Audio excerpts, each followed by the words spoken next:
talk down to a minimum. He's hard enough to live with as it is. Where were you this time? Someone I had to talk to. This is the stabilizing influence in my life. My older brother, Frank. This is Steve. How you doing? Ears. Hi, Ears. Eddie. How you doing? Eddie, nice to meet you. And this is Harry. Harriet, the leader of the group. Nice to meet you. Thanks. Why didn't we do this before in Bayport? We did do this before, but you were always too busy to come down and hear your own flesh and blood wow an audience. Well, if I'd known the company you're keeping, Thanks for the vote of confidence. We're having a little get-together tonight at the Palms Motor Lodge. It's a little place on the edge of town. Yeah, we passed it when we came in. We were thinking of staying there ourselves. Join us. We're gonna blow this town apart. Right, Steve? Yeah. See you guys later. That sounds terrific. Harry, why don't you come to the party? Sure, I'll be there. I have something I have to do first, okay? Meet you there. Harry, something's wrong. I know you. Joe, don't always be a detective. There's nothing wrong. I've got something I have to do, and I'll meet you later, okay? Harry. You know, you come into my life in passing. Don't try to understand it. It belongs to me.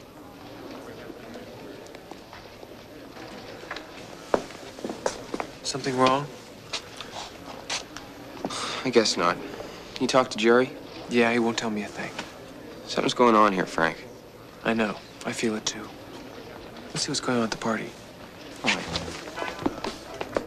The party was great, but there was still no sign of Harriet. That's when I started to worry. That's what they all say. Wouldn't dream of it. I didn't get which...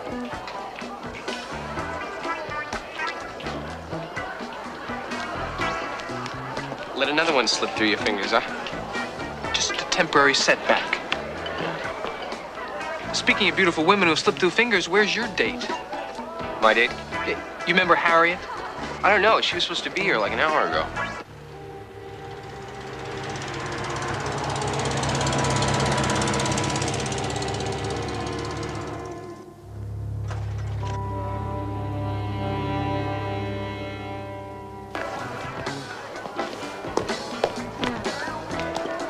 Hey, you all right?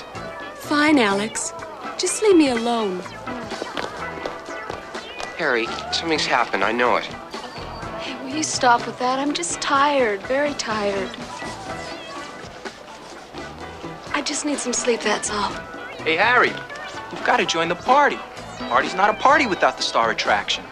Hey, your star attraction is burning out. You guys have a good time. I'll check with you in the morning. Harry, let her go. Harry. Let her go. Frank.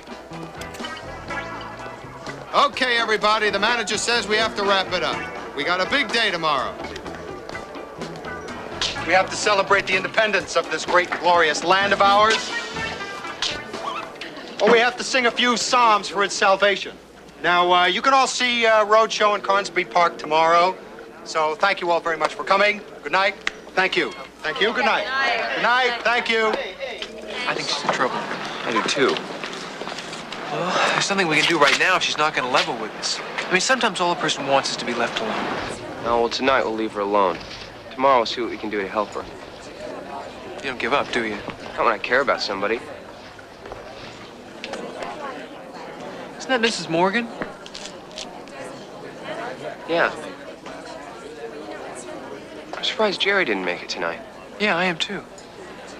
I have a feeling he's in trouble, Frank. Well, our first night in town seemed to be turning into a little more than we bargained for. But we were confident that everything would work itself out in the morning.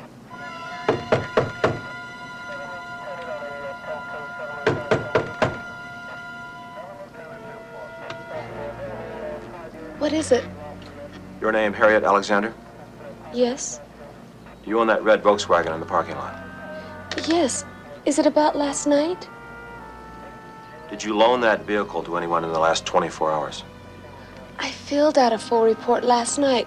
What's my car got to do with this anyway? You were being arrested for suspicion of involvement in a hit-and-run accident that happened at 2:42 this morning. That's crazy.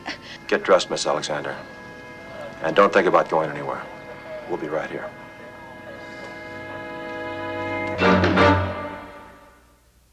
I don't believe it. Harriet didn't run. see this dent in the fender here? Well, they pulled some hair out of this broken headlight here. The lab's running tests on it now to see if it matches Morgan's. Did you say Morgan? Jerry Morgan? That's right. He's a reporter from out of town. He's a friend of ours, too. Well, your friends sure got themselves in a lot of trouble, didn't they? We'd like to see Harriet, Sergeant. Would you? Sergeant? The lab verified those tracks on the side of the accident. They belong to this car. They're friends of the suspect. Also the victim. They're just leaving. I'm Frank Hardy, my brother Joe. Oh, Lieutenant Collins. Lieutenant, we'd like to talk to Harriet about getting a lawyer. The court will appoint her one. We'd like to see her anyway. Dr. Friedman, our psychiatrist, is interviewing her right now. Psychiatrist? We have to determine whether we can let her out on bail or not. We'll wait if it's all right with you.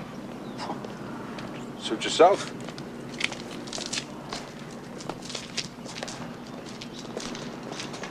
Jerry tells us he's working on something big, something happening in Spencer Valley. And Harry's distraught about something, we don't know what. Then the same night, Jerry's run down and Harry's arrested as the hit-and-run driver. It doesn't make any sense. We gotta talk to them. Yeah, but the hospital said he's still in a coma. They don't know if he's gonna come out of it either. Joe and Frank Harden? Yeah. I'm Dr. Friedman. I understand you want to see Harriet Alexander. You're the psychiatrist? Well, that's not my official field. I'm actually a medical doctor, but I'm the closest thing this town has to shrink. How is she? Well, she's fine physically, but I'm concerned about her emotional state. What do you mean? Your friend has been under a tremendous psychological strain. Apparently, she's suppressed what happened last night, and subconsciously, she's simply... I don't quite know how to put it. She substituted another event in its place. She told me that she sat in her car and saw the accident take place. She claims that she came to the police department and reported it herself. The distressing thing is, I think she really believes it. I mean, she's convinced that that's what actually happened. What if that is what actually happened? Well, there was no report of the accident. What about bail? Well, I'll have to consider that. The court wants her admitted to the hospital for further psychological tests. When you talk to her, be brief and try not to upset her. Well, now you know as much as Please we don't did. upset her. Only Harriet could tell us the rest. Dr. Friedman, he didn't believe a word I said. I filed a report right here in this police station. I swear it. Harriet, why don't you tell us what happened? I was on my way back to the motel. From where?